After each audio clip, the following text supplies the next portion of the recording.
भी इसमें भजन लिखे हैं, ये जितने भी भजन इसमें लिखे हैं ये सब पुराने समय के भजन हैं। और इन भजनों को छोड़कर आज भी इस्राएल के चर्चों में, वहां की कलीसियाओं में और कोई गीत इंसान के बनाए हुए कभी गाए नहीं जाते।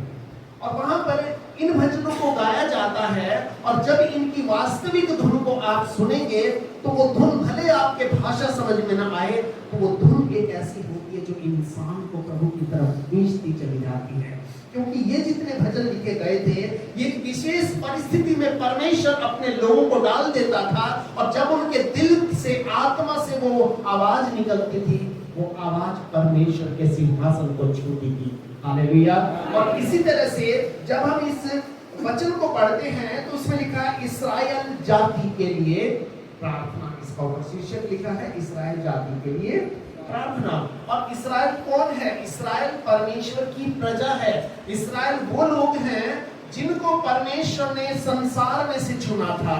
बिल्कुल उसी प्रकार से आज वो इस्राएली दुनिया में है, पर एक पार्ट में है। पर उन इस्राएलियों की जगह आत्मिक रूप से हम इस्राएली हैं जिनको परमेश्वर ने दुनिया की भीड़ में से चुना है और अपने पास आज लेकर आया है और हम सबको यहाँ पर इकट्ठा किया है ताकि हम अपने परमेश्वर की आराधना कर सकें और अपने परमेश्वर से प्रार्थना कर सके। लेकिन यहाँ पर यह नहीं लिखा है कि इस्राएल परमेश्वर से प्रार्थना करे, यहाँ पर यह लिखा है इस्राएल जाति के लिए हम मिलकर के एक दूसरे के लिए क्या करें? प्रार्थना। हालेलुया। और इसलिए इस वचन के अंदर अगर आप रिपीटेडली कई बार एक शब्द रिपीट हो रहा है, एक लाइन रिपीट हो रही है, और वो लाइन क्या है?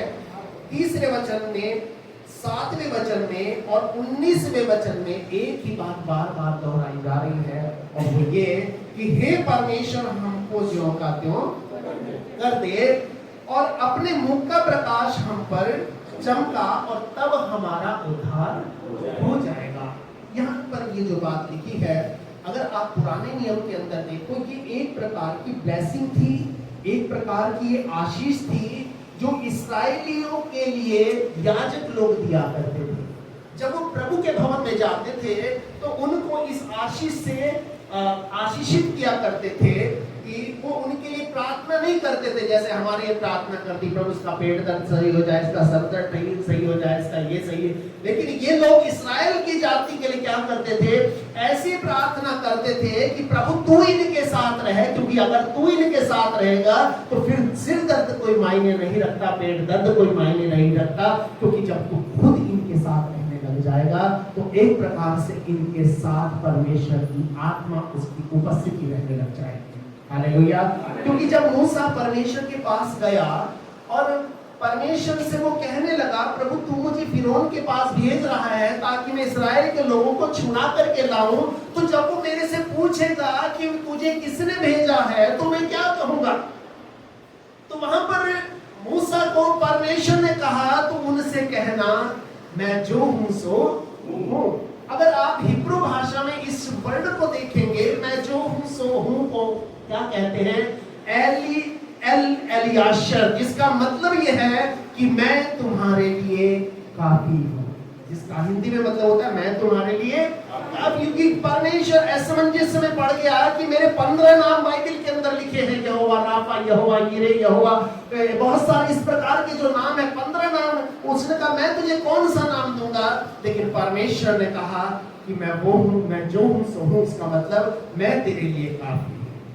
अगर तुझे चंगा करने वाले की जरूरत होगी तो मैं यहोवा राफा हूं, मैं यहोवा शामा हूं। अगर तुझे विजय की जरूरत पड़ेगी मैं यहोवा रोही हूं। ठीक है, यानी कि परमेश्वर हमारे लिए काफी से भी ज्यादा है। क्योंकि जब यीशु मसीह ने उस छोटे बालक से 5 रोटी 2 मछली को लिया और सारी की सारी भीड़ को खिला दिया, तो वो चेले जो कह रहे थे कि इतनी भीड़ के लिए हम खाने को कहां से लाएंगे, तो उनको कहा गया कि बचे हुए टोकरे कितने थे? 12 टोकरे थे। क्या चेला एक टोकरा खा सकता था? नहीं खा सकता था। तो परमेश्वर वहां उनको ये दिखा रहा है कि मैं तुम्हारे लिए काफी से भी more than sufficient. God is more than sufficient for you. परमेश्वर आपके लिए काफी से भी ज्यादा है। और इसीलिए यहाँ पर आज हमें क्या करना है?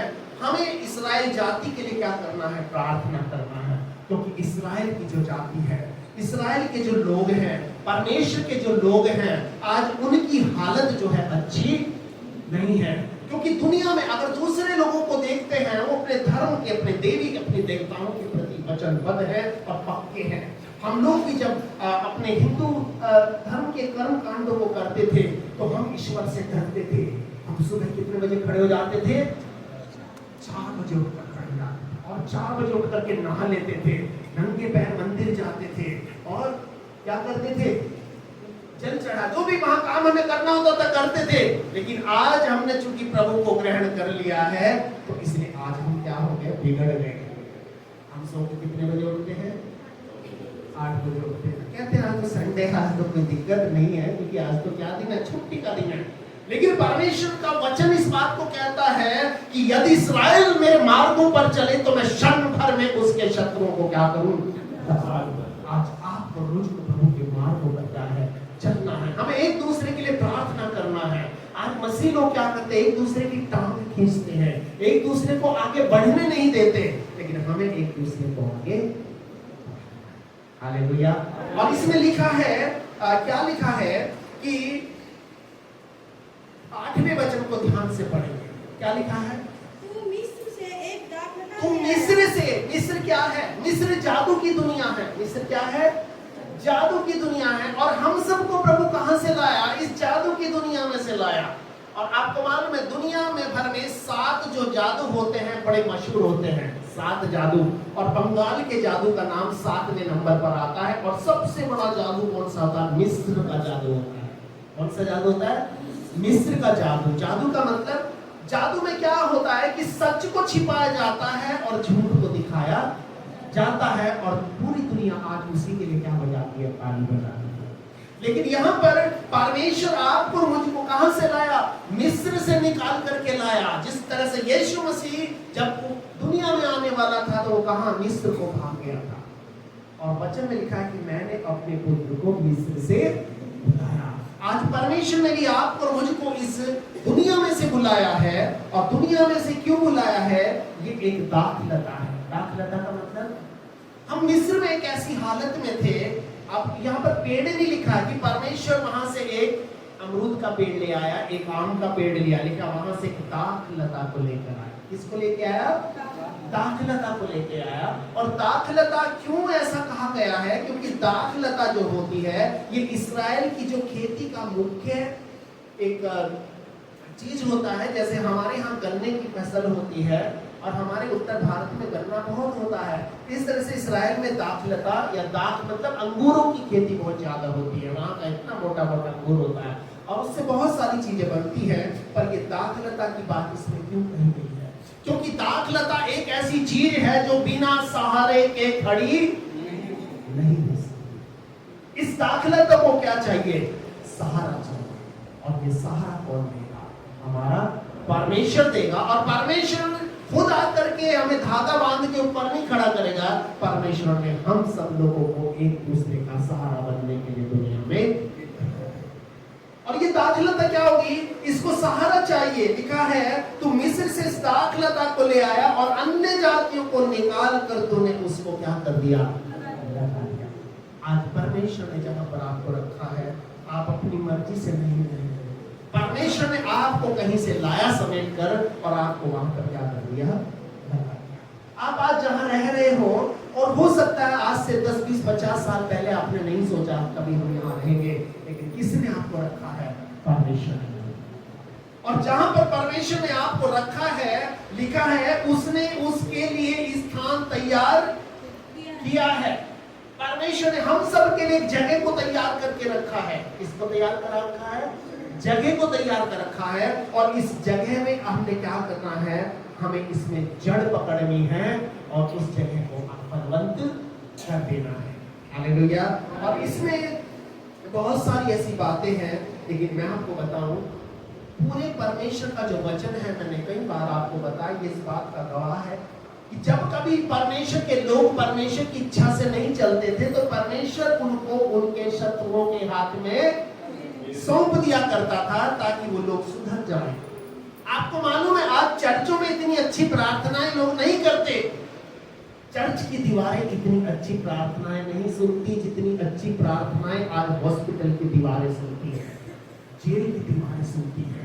क्योंकि वहां पर लोग एहसास करते हैं, क्या एहसास करते हैं कि प्रभु हम कितने अच्छे थे जब हम बिल्कुल सही थे। आज प्रभु का जो वचन हमसे इस बात को बताता है और वो कहता है, हे सेनाओं के यहोवा हमको ज्यों का त्यों कर दे और अपने मुख का प्रकाश हम पर चमका, तब हमारा उद्धार हो जाएगा। ठीक है, परमेश्वर अपने मुख का प्रकाश हम पर चमकाएगा। और परमेश्वर के मुख का प्रकाश का मतलब क्या होता है कि परमेश्वर अपनी आशीष तुम्हें दे, अपने मार्ग तुम्हें दिखाए, अपनी रोशनी तुम्हें दे, अपनी बरकतें तुम्हें दे। तो परमेश्वर के इस वचन के अंदर जब इस वचन को हम पढ़ते हैं, इसमें ऐसा पढ़ने से लगता है कि इस समय इस्राएल की जाति को प्रार्थना करने की जरूरत है। आज हम सब लोगों को भी एक दूसरे के लिए प्रार्थना करने की क्या है, जरूरत है। हम सब लोगों को आगे बढ़ने की जरूरत है। ठीक है, परमेश्वर के साथ अपने जीवन को बिताने की जरूरत है, क्योंकि उसके वचन के अंदर लिखा है कि हमको ज्यों का त्यों कौन कर सकता है, जैसे हम पहले थे वैसे ही फिर से परमेश्वर हमें रिस्टोर कर सकता है। और परमेश्वर कई बार अपने लोगों को सजा देता था। मिस्र में क्यों भेजे गए थे? मिस्र में इसीलिए भेजे गए थे ताकि लोग समझ सके कि आजादी क्या होती है और गुलामी क्या होती है। परमेश्वर आपको आजाद करना चाहता है।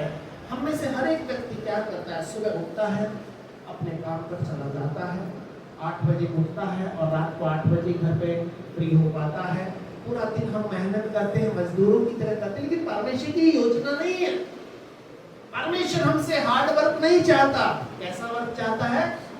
स्मार्ट वर्क चाहता है। स्मार्ट वर्क का मतलब कि परमेश्वर ये चाहता है हम 2 घंटे काम करके कम से कम 2 दिन का अपना खर्चा निकाल लें, लेकिन हम 2 दिन काम करके भी 2 घंटे चैन से बैठ कर नहीं खा सकते।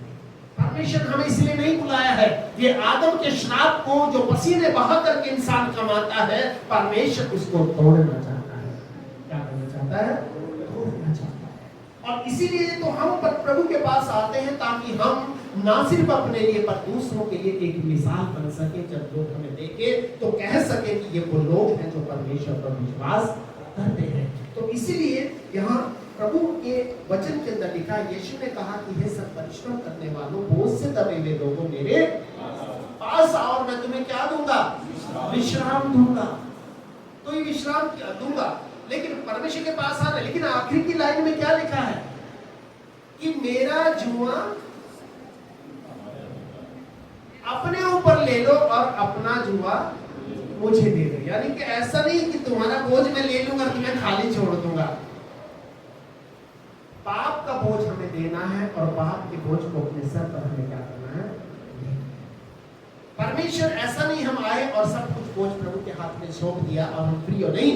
परमेश्वर ने हमें स्मार्ट वर्क के लिए काम तो करना है और बहुत ही स्मार्ट वर्क करना है। दुनिया में कितने लोग ऐसे हैं जो पूरा दिन मेहनत करते हैं और जीवन ऐसे बीतता चला जाता है।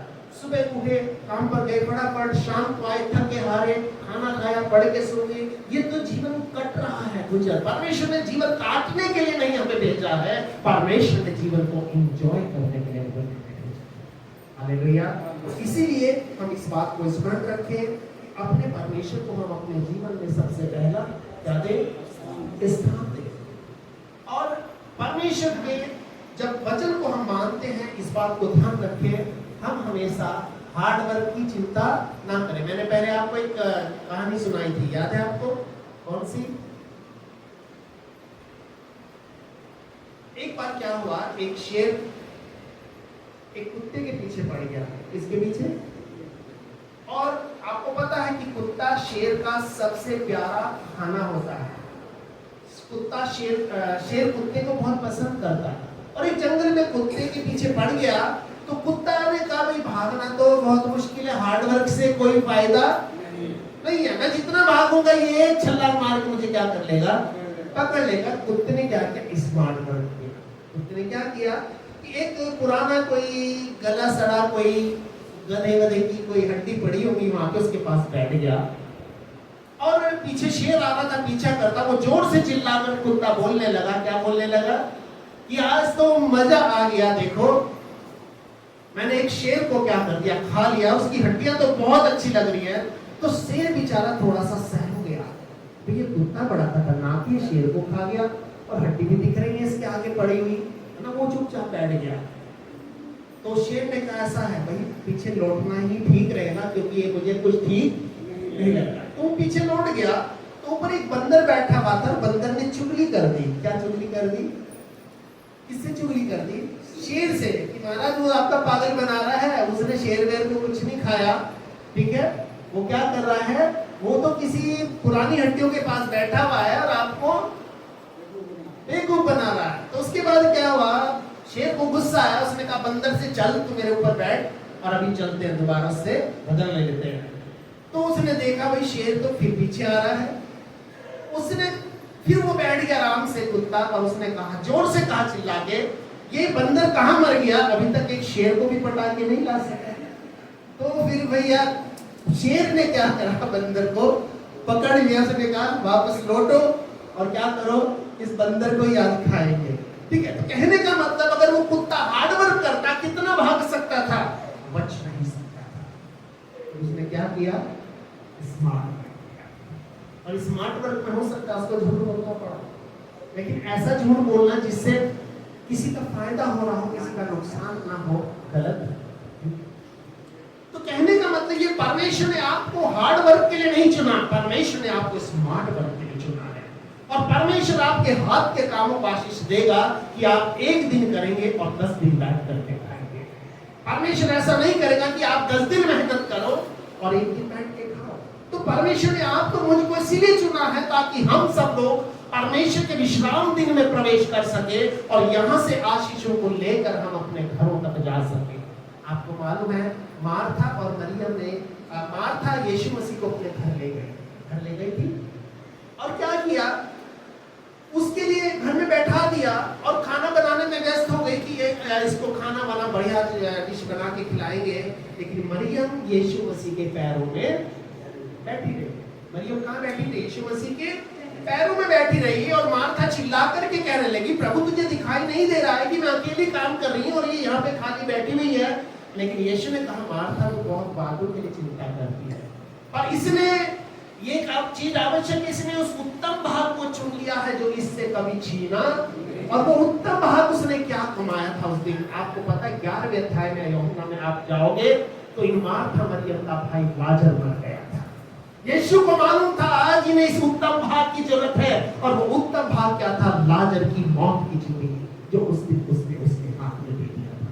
और इसलिए आज आपका मेरा थोड़े समय के लिए प्रभु के चरणों में बैठना, थोड़े समय के लिए प्रभु की संगति में अपने समय को बिताना, ये कभी भी बेकार नहीं जाएगा। ये हार्ड वर्क नहीं है, ये स्मार्ट वर्क है जो हमें हर संडे को करना है। और इसको करने के लिए बहुत सारी रुकावटें आएंगी, दिक्कतें आएंगी। बहुत लोग हैं हमारी कलीसिया में, लेकिन लोग नहीं आते। क्यों? क्योंकि वो शायद हार्ड वर्क के चक्कर में रहते हैं, शायद ही कुछ छूट जाएगा। यीशु ने कहा, जो मेरे लिए अपने प्राण को खोएगा वो उसे पाएगा, और जो मेरे लिए अपने प्राण को बचाएगा वो उसे खो देगा। तो इसलिए प्रभु के लिए अगर आप कुछ खोने के लिए तैयार हो तो परमेश्वर आपको देने के लिए भी क्या है? तैयार है। वो छोटा बच्चा अपनी 5 रोटी 2 मछली खोने के लिए तैयार था। किसके लिए? यीशु के हाथ में। और यीशु ने उसके द्वारा कितने को खिलाया? 5000। क्योंकि परमेश्वर ये बताना चाहता था कि मैं तुम्हारे लिए काफी से भी ज्यादा। तो हमारा परमेश्वर हमारे लिए काफी से भी ज्यादा है। और परमेश्वर इस वचन के द्वारा हम सब आशीष दे। हम इस बात को ध्यान रखें, अपने परमेश्वर के चरणों में जब हम आते हैं तो ध्यान रखना, परमेश्वर की आशीष यही है कि हम हार्ड वर्क ना करके स्मार्ट, ताकि प्रभु के लिए समय निकल सके, अपने परिवार के लिए समय निकल सके, अपने बच्चों के लिए समय निकल सके। और यही हमारे और आपके जीवन की क्या है? आशीष है, जो प्रभु अपने विश्राम के दिन में हमें बुला करके यहाँ से देना चाहता है। उस उत्तम भाग को प्रभु हमारे जीवन में वो देना चाहता है। तो परमेश्वर इस वचन के द्वारा हम सबको आशीष दे। आइए, अभी हमारे पास समय होगा कि हम थोड़े समय के लिए अपनी अपनी आंखों को बंद करके अपने स्थानों पर खड़े होंगे, और थोड़े समय के लिए हम अपने दिल की गहराई से अपने परमेश्वर के नाम को धन्यवाद दें।